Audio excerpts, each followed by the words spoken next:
The warning signs. Commander Sarah Chen stood at the viewport of the UES Sentinel, her reflection ghosting against the backdrop of stars. The deep space monitoring station that had gone dark hung in the distance, a dead hulk of metal and shadow. It was the third outpost to fall silent this month, and something in her gut told her this was just the beginning. Analysis complete, Commander. Lieutenant Park's voice cut through her thoughts. No signs of conventional weapons fire. No hull breaches. No radiation signatures. Chen turned from the viewport, her dark eyes scanning the holographic display that sprung to life at the center of the bridge. The station's schematics rotated slowly, sections highlighted in warning red. "What we're seeing doesn't make sense," Park continued, his fingers dancing across the console. "It's like the energy was just drained away. Even the backup systems are completely depleted. Life signs." Chen already knew the answer, but protocol demanded she ask. "None, Commander. 214 personnel. Just gone." The bridge fell silent. Chen approached the hologram, studying the strange energy readings that pulsed across the display. She'd seen similar patterns at the other sites, but this was different. Stronger, more organized. "Send the data to Earth Command," she ordered, "and get me a secure channel to the Galactic Council. They need to see this." "Ma'am." Communications Officer Rivera interrupted. "I'm picking up a distress signal. Deep space, coming from the Arcturus mining colony." Chen's head snapped up. "Put it through." Static crackled across the speakers before resolving into a voice thick with panic. "This is Arcturus Station. We're under attack by something. Our power systems are failing. They're inside the transmission cut off abruptly. "Distance to Arcturus," Chen demanded. "2 light hours, Commander. We're the closest UES vessel." Chen didn't hesitate. "Plot a course, maximum speed. Alert medical to prepare for potential casualties." She turned to her XO. "Captain Walsh, send our findings to Earth Command while we're en route. Make sure they understand this isn't an isolated incident anymore." The Sentinel's engines hummed to life as the ship oriented toward its new heading. Chen returned to the viewport, watching as the stars blurred into streaks of light. The Council had dismissed her previous reports, citing insufficient evidence of a coordinated threat. But she'd seen the patterns emerging, connecting disparate incidents across the sector like stars forming a constellation of dread. 2 hours felt like an eternity. When they finally dropped out of FTL near Arcturus, Chen's worst fears were confirmed. The massive mining complex, once a beacon of human ingenuity with its sprawling ore processors and habitat rings, hung lifeless in space. But unlike the monitoring station, this scene was still active. "Energy anomalies detected," Park reported, his voice tight. "Similar signatures to the previous sites, but they're still present." Chen leaned forward, squinting at the visual feed. Something moved across the station's hull, like ripples of heat distorting the metal itself. "Magnify that section." The image zoomed in, and collective gasps echoed across the bridge. Translucent forms shifted and flowed across the station's surface, their bodies seeming to phase between states of matter. They pulsed with an inner light that made Chen's eyes hurt to look at directly. "What the hell are they?" Walsh whispered. Before Chen could respond, the entities suddenly stopped their movement. As one, they turned toward the Sentinel, their ethereal forms brightening with terrible purpose. "Shields to maximum," Chen shouted. "Evasive maneuvers." The entities streaked toward them, crossing the vast distance in seconds. As they approached, Chen felt a cold she'd never experienced before, seeping through the ship's hull and into her bones. The bridge lights flickered. "Power fluctuations across all decks," Park reported, his fingers flying across his console. "Whatever they are, they're trying to drain our systems just like the station." Chen's mind raced. Conventional weapons would be useless against beings that could phase through solid matter. But there had to be something, some way to. "The solar collectors," she said suddenly. "Reverse the polarity." Push power out instead of drawing it in. Commander, that would drain our reserves in minutes, Walsh protested. Better than seconds. Chen gripped her command chair as the ship shuddered. Do it. The effect was immediate. As the Sentinel's solar arrays began pumping out energy in a desperate burst, the entities recoiled. Their bright forms dimmed and scattered, retreating from the unexpected resistance. It's working, Park exclaimed. They're pulling back. Chen watched as the beings withdrew, their forms regrouping near the dead station. This hadn't been a victory, barely even a defense, but they'd learned something vital. These entities, whatever they were, could be affected by energy manipulation. Get everything we just recorded and prepare it for transmission, she ordered. The Council can't ignore this. Not anymore. Hours later, Chen stood before the holographic assembly of the Galactic Council, her evidence laid bare before representatives of a dozen spacefaring species. The recording of their encounter played in silence, the ethereal forms of the energy beings casting ghostly light across ancient faces. While troubling, Commander, Counselor Ven of the Aldari spoke first, his crystalline form refracting light as he moved. These incidents are isolated to human territories. There is no evidence of a wider threat.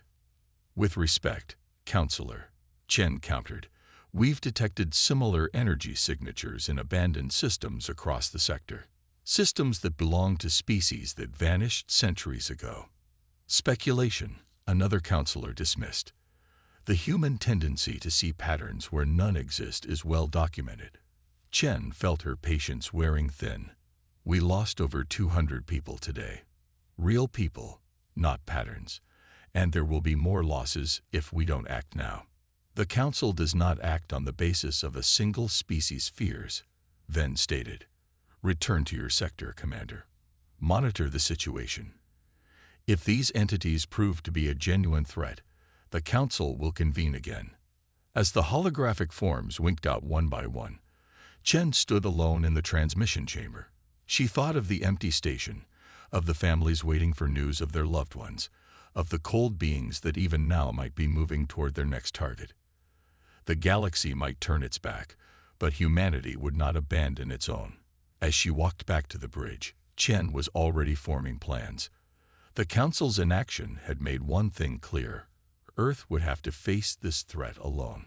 She wouldn't know until much later just how wrong she was about that last part, and how many other species had been silently watching, waiting for someone to finally take a stand. Stand alone. The emergency session of Earth's Defense Council stretched into its 6th hour. Holographic displays filled the chamber with ghostly light, showing the spread of shroud activity across human space. Each attack marked another point of darkness, another settlement gone quiet. Commander Chen stood at attention, her formal uniform feeling stiff after so many hours of debate. She presented her findings 3 times now, watching as admirals and politicians argued over the implications. The evidence was undeniable, but the solution remained elusive.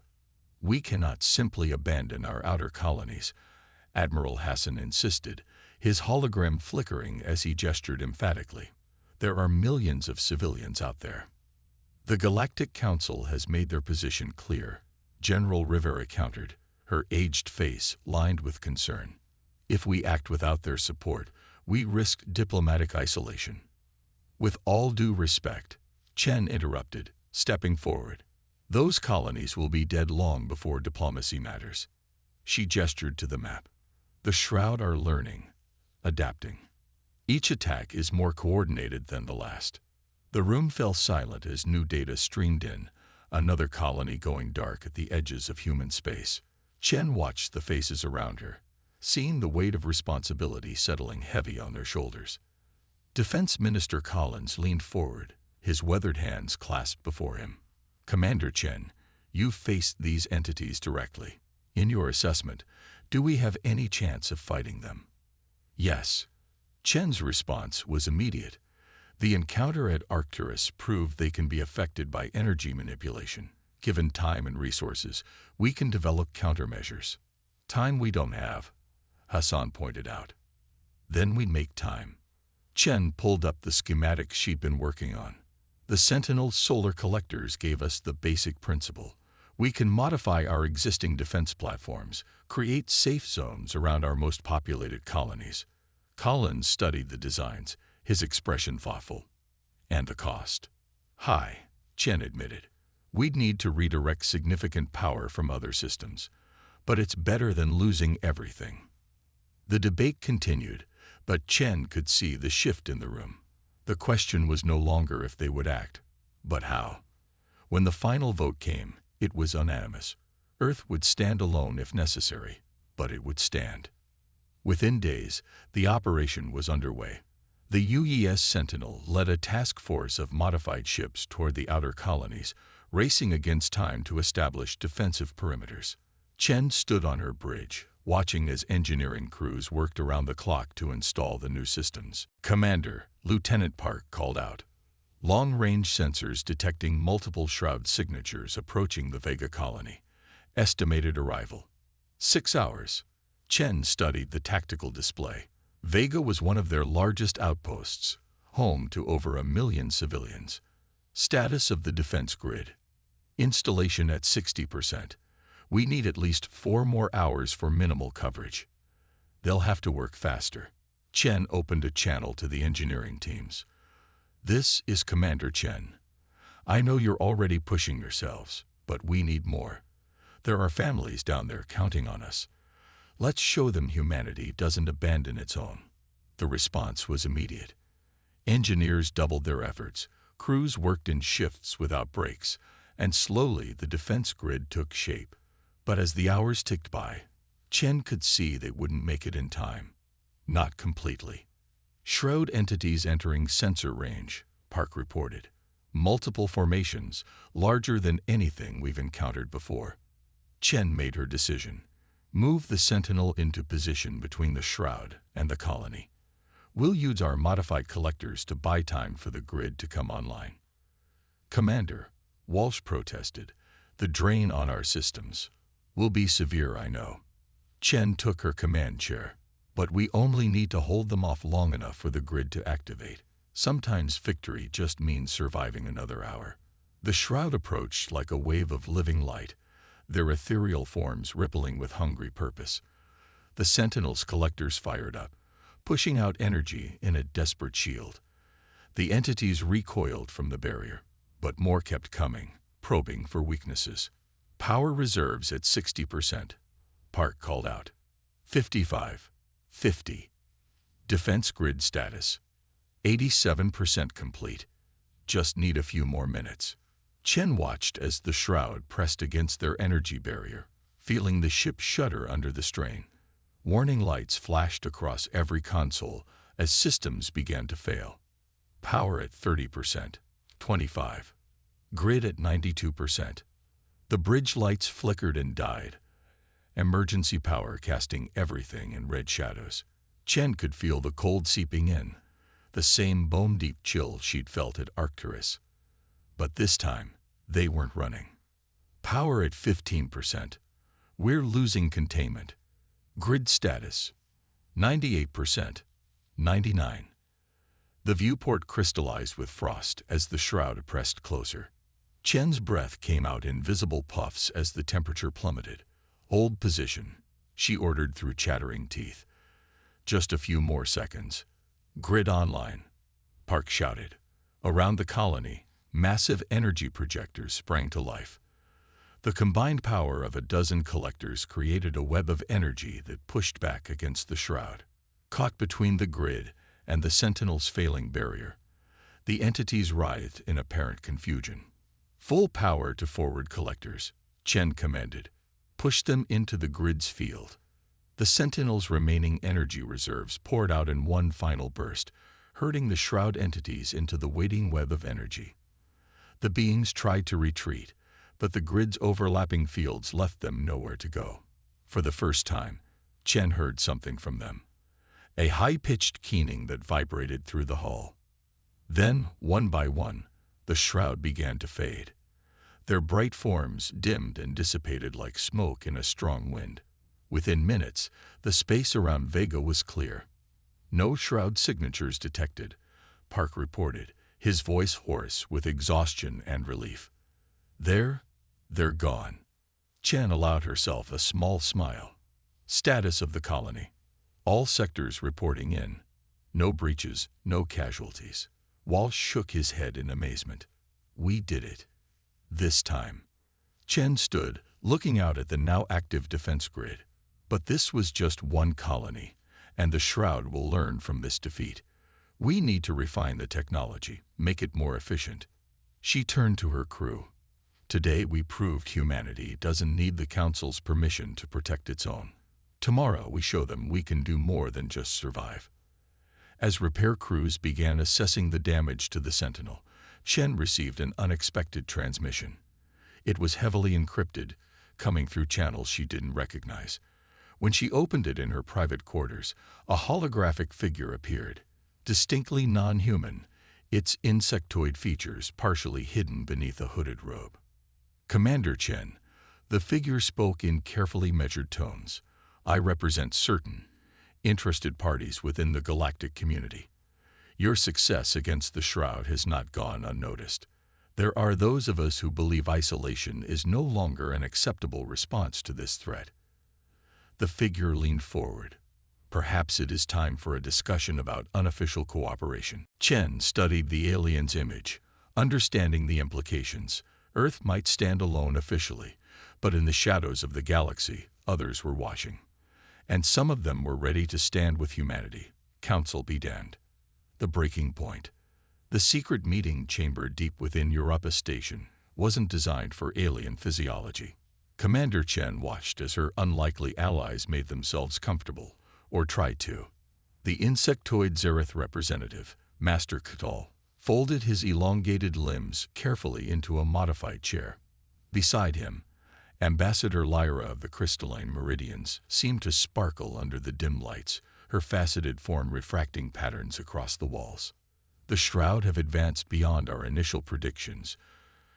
Catal clicked, mandibles twitching with concern. Our long-range sensors show them adapting to the energy barrier technology. Chen nodded grimly. We've noticed. They're learning to modulate their own energy signatures to slip through the weaker sections. She pulled up the latest battle footage, showing dark tendrils of void stuff probing defense grids with terrible intelligence. The Council remains blind. Lyra's voice chimed like breaking glass. They believe containment is still possible. Containment was never possible, Chen replied, standing to face her allies. The Shroud aren't just consuming energy. They're evolving. Each encounter makes them stronger, more organized. They're developing consciousness. Kittle's compound eyes shifted, reflecting the holographic displays. Our scientists have been analyzing the data you provided from the Vega defense. We believe we found something significant. The hologram changed, showing complex energy patterns within a captured Shroud tendril. They're not just feeding, Kittle explained. They're processing information. Each world they consume adds to their collective intelligence. Then we're not just fighting for survival, Chen realized. We're racing against their evolution. Precisely. Lyra's crystalline form pulsed with worried light. Our projections suggest that within 3 standard months, they will achieve full sentience. At that point, no defense grid will be sufficient. Chen absorbed this, her mind already racing through implications and possibilities. We need to strike first, not just defend, but attack. Agreed, Kittle clicked. But how? Our ships cannot approach their primary mass without being drained. Then we don't use ships. Chen pulled up schematics she'd been developing. We use the void itself against them. The plans expanded, showing a network of modified quantum entanglement devices. The Shroud travel through subspace, using it like a web to catch their prey. But what if we could turn that web into a trap? Lyra moved closer, her crystalline fingers passing through the hologram. You're suggesting we poison their feeding grounds. Better. Chen's eyes gleamed. I'm suggesting we give them indigestion. Fatal indigestion. The plan took shape over hours of discussion. The Zereth would provide their quantum technology. The Meridians their crystal-based energy focusing systems, and humanity would bring its newfound expertise in shroud behavior. Together, they began to forge a weapon that had never been attempted before. But they weren't the only ones making plans. The warning came 3 weeks later, as Chen supervised the installation of the quantum web's first node. Lieutenant Park's voice crackled through her comm with barely contained panic. "Commander, multiple shroud signatures detected, larger than anything we've seen. They're everywhere." Chen rushed to the command center, where the tactical display told a horrifying story. The shroud hadn't just evolved, they'd organized. Hundreds of energy formations moved with terrible purpose, not randomly attacking, but coordinating their strikes across multiple sectors. "They know," she whispered. "They know what we're building." The comm crackled again, this time with Ketel's urgent clicks. "Commander, our homeworld is under attack. The Shroud. They're not just draining energy. They're taking control of our technology, turning our own defense systems against us." Similar reports flooded in from other allies. The Shroud had launched a massive counteroffensive, targeting not just human colonies, but every species that had dared to resist them. In the Galactic Council chamber, the emergency session descended into chaos as reports of attacks reached even their supposedly secure sectors. Chen watched the feed as counselors argued and accused, their carefully maintained order crumbling in the face of undeniable threat. "The humans brought this upon us," one counselor shouted. "Their interference provoked the Shroud. The humans were the only ones willing to fight," another countered. "While we debated, they acted."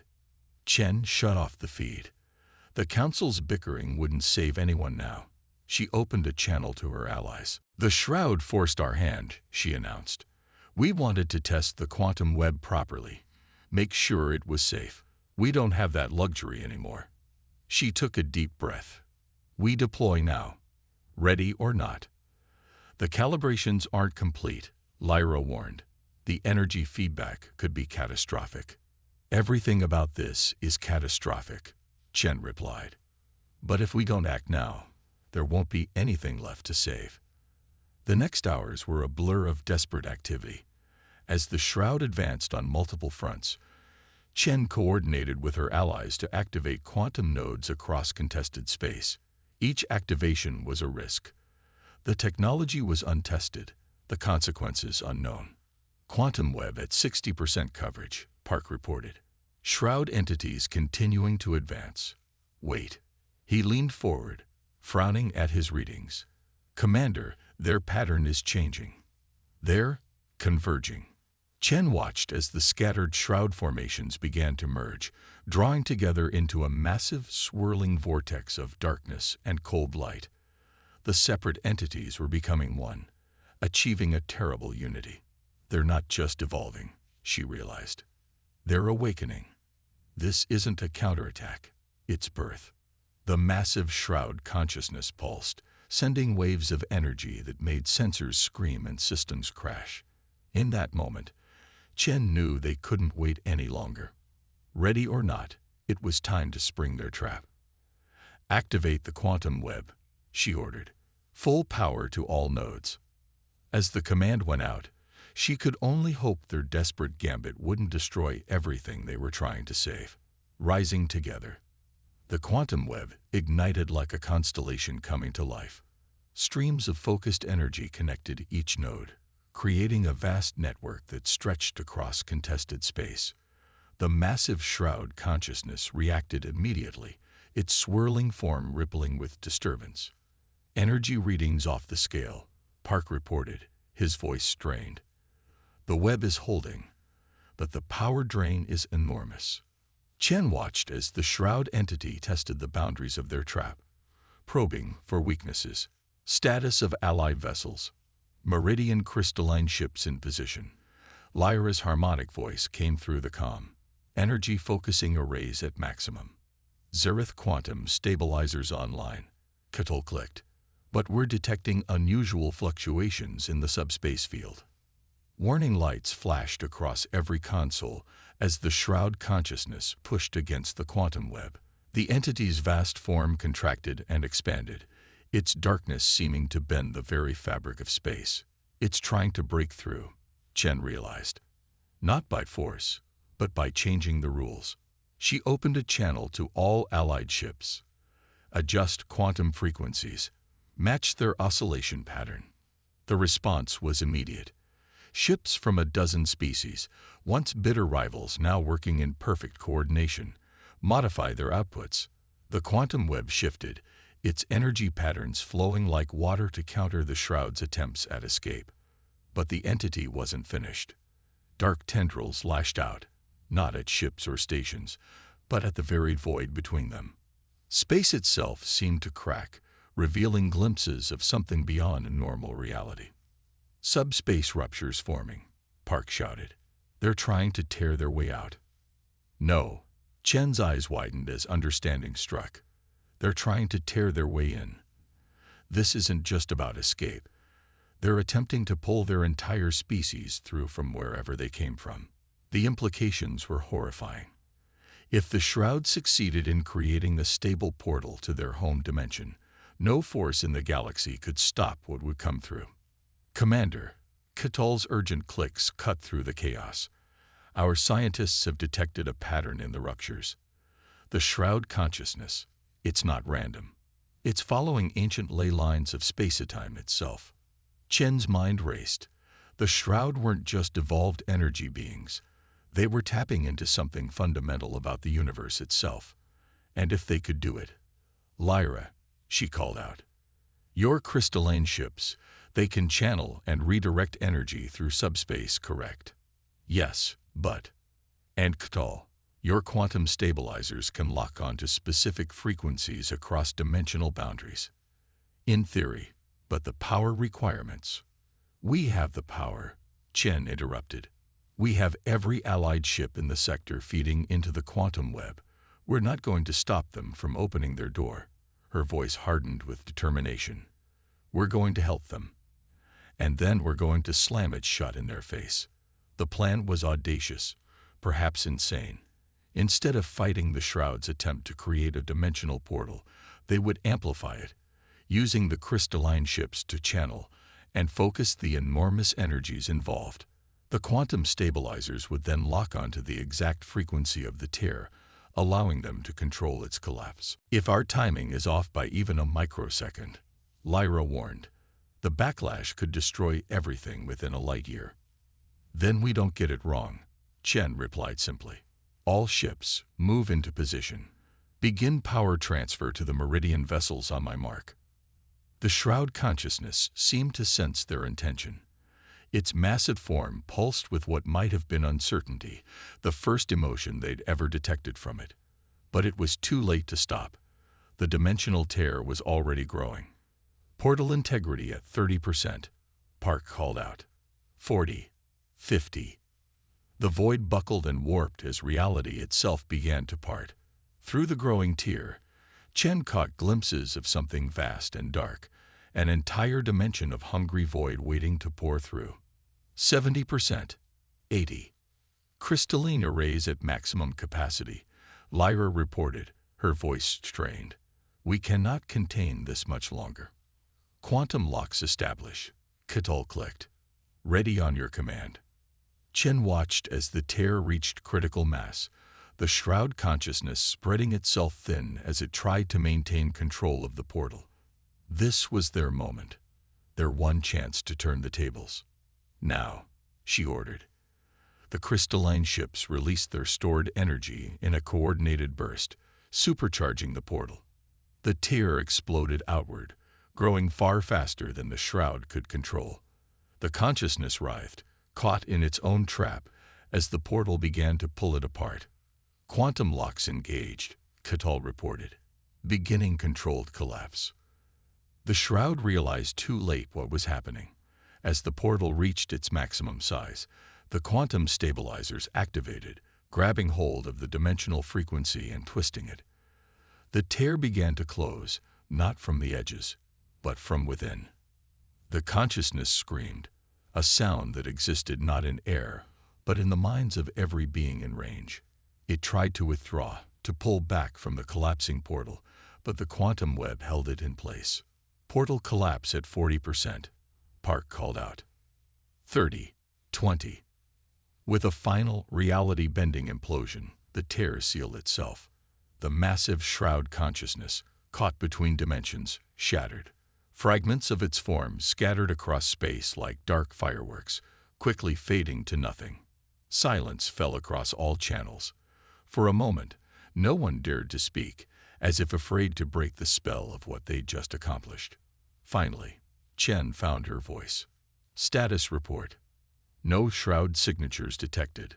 Park replied, his voice filled with wonder. The quantum web is stable. We did it. Messages began pouring in from across the sector. Ships reported surviving shroud entities going dormant, breaking apart, or fleeing into deep space. Without their awakened consciousness to guide them, they were once again just hungry animals, dangerous but manageable. But Chen knew this wasn't over. She opened a channel to her allies. We've won this battle, but our work is just beginning. The Council can no longer ignore what happened here. The galaxy needs to change. We stand with you, Commander. Lyra's crystalline voice rang with conviction. As do we, Catal affirmed. The old ways of isolation and inaction end today. Chen smiled, looking out at the combined fleet of former rivals, now united in common cause. Humanity had done more than just survive. They had shown the galaxy a better way forward. Together, a new dawn.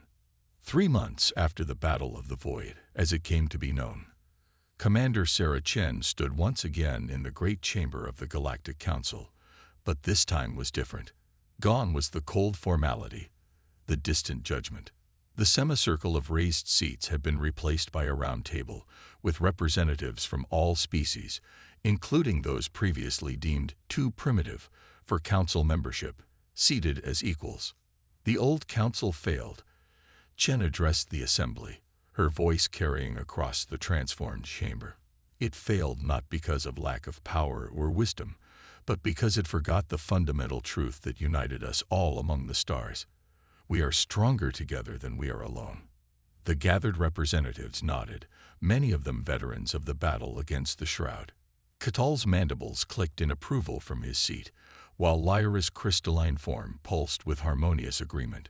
The Shroud taught us a harsh lesson, Chen continued.